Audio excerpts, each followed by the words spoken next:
Now what's stuck in your craw? That's no way to address a butler. Well, that's no way to stare at a hard-working maid. Magnolia, haven't you finished yet? They'll be here any moment. I'm sorry, Medkins, really I am. It's just this old part of the mansion hasn't been open in so long. There's dust on nearly everything, even in these drawers. Well, hurry up, girl, hurry up. The master was quite specific about what time the guests were due to arrive, and it shouldn't do to have them all raising dust clouds with every step they took. Well, this old feather thing doesn't do much good. Just moves the dust to another place. I do wish the mansion had a vacuum cleaner. And where would you plug it in if you had one? Luckily, the master electrified the ceiling lights in this creaky old place. It'd be terribly tiresome, hand-lighting chandeliers full of wax candles. Well, at least wax candles don't go out during a thunderstorm. Oh, I'd hate to find myself here in unexpected blackness. Well, you probably wouldn't find yourself here much longer if you keep shirking your duties, Magnolia. Do you know, I'd almost enjoy getting the sack from this place. I had such trouble sleeping last night, what with all the strange noises and everything.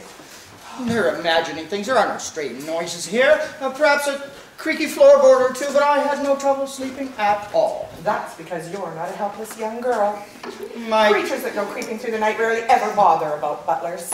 My dear girl, that's just the way it is, you know. I can't imagine that you'd have any trouble sleeping at all there. But I do hope you won't talk that way in front of the guests. I won't have to. They'll know. 10 minutes into this dreadful pile of ancient stones and they'll know. It's in the very walls that it is a kind of cold, queasy feeling. Comes with the dampness of the place. Penetrates to my very bones. Here now, what's this? What's all this? Now you're for it, girl. Good evening, sir. Never mind the amenities, Medkins. What's this fool girl been blathering about now? Oh, I'm sorry, Mr. Leduc, sir. It's just that I'm not used to working in such a large, spooky place. I know the manor's been in your family for years. How dare you? You're insulting my family's estate. Well, old and spooky. You can give me the sack if you like, but that won't alter the facts. You see here. Blast, the guests have arrived. Medkins! At once, sir. As for you, young lady, you can thank heaven the guests have arrived so opportunely for you. There's no time to hire a new girl now. If you could get one. I'll just go see about the horse's duvers. That's hors d'oeuvre.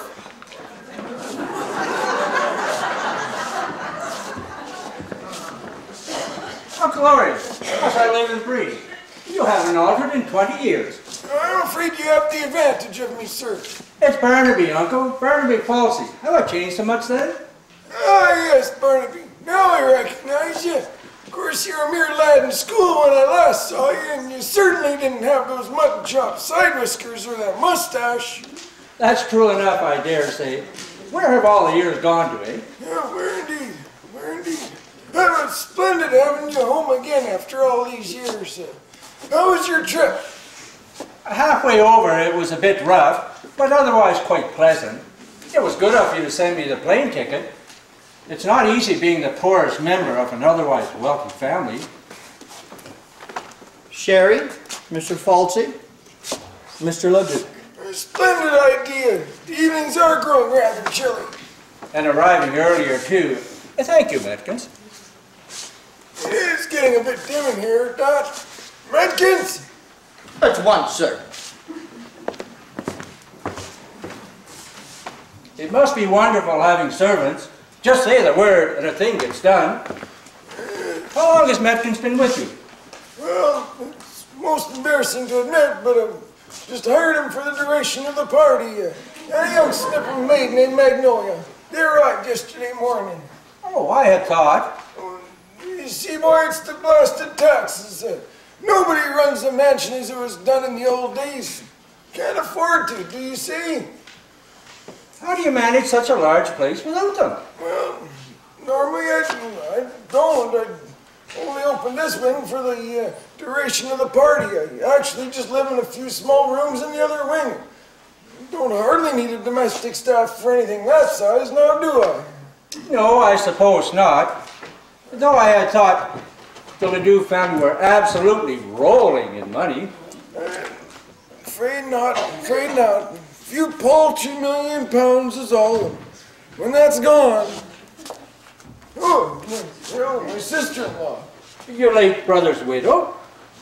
Oh, of course. Lady Barbara Fenwick, is it not? Orion, aren't you going to introduce me? This is your nephew-in-law, Barnaby from the United States. Happy to meet you, Mr. Tate. Falsey, Lady Barbara. Oh, you mustn't flatter me.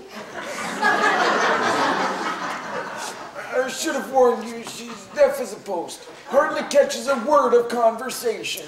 Oh, really? I have many friends there. Where? Well, at Conover Station, of course. How long have you lived there?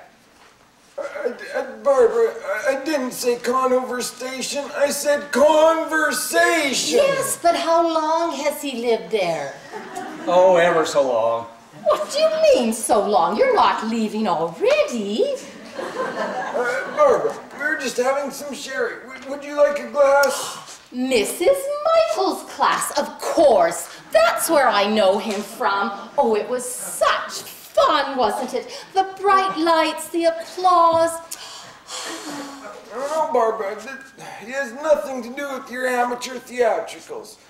This is my only boy's brother. My only brother's boy.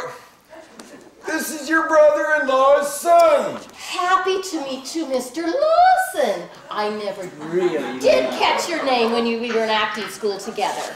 Really? Oh, there's no use. Once she gets a wrong notion in her head, there's no disabusing her of it.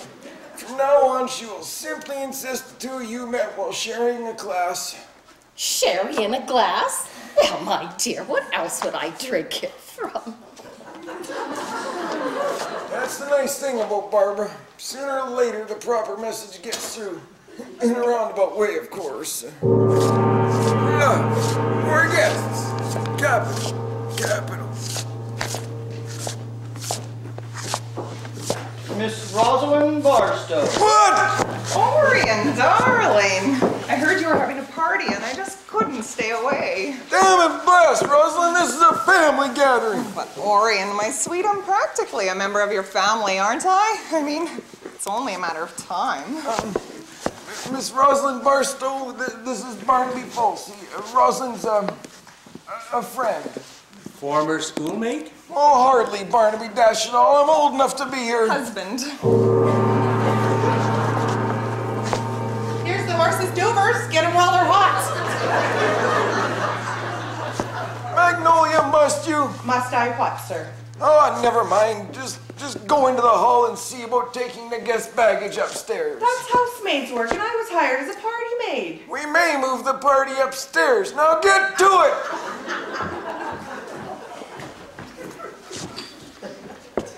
Miss Cleo Barton and Fred. I say, not the Cleo Barton, the Hollywood movie star.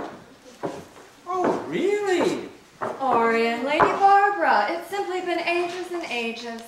Orion, isn't that Cleo Barton? That's what Medkin said, my dear. What about Medkin's head?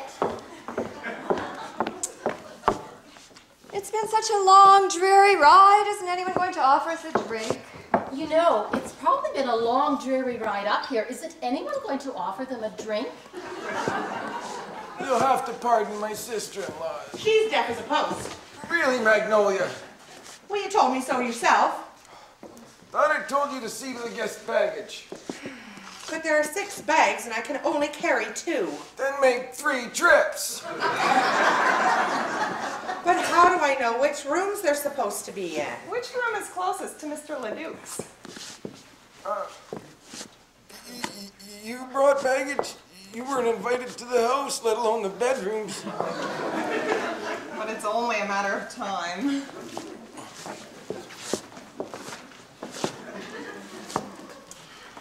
Sherry. Miss Barton. Who's your friend there? Yes, Orion, how stupid of me. I'd like you to meet, well, I'd like you all to meet one of my oldest, dearest, and closest friends, Jeff, Barnett. Barnett. Actually, we just met tonight. Oh, but some friendships seem as if they've gone on forever.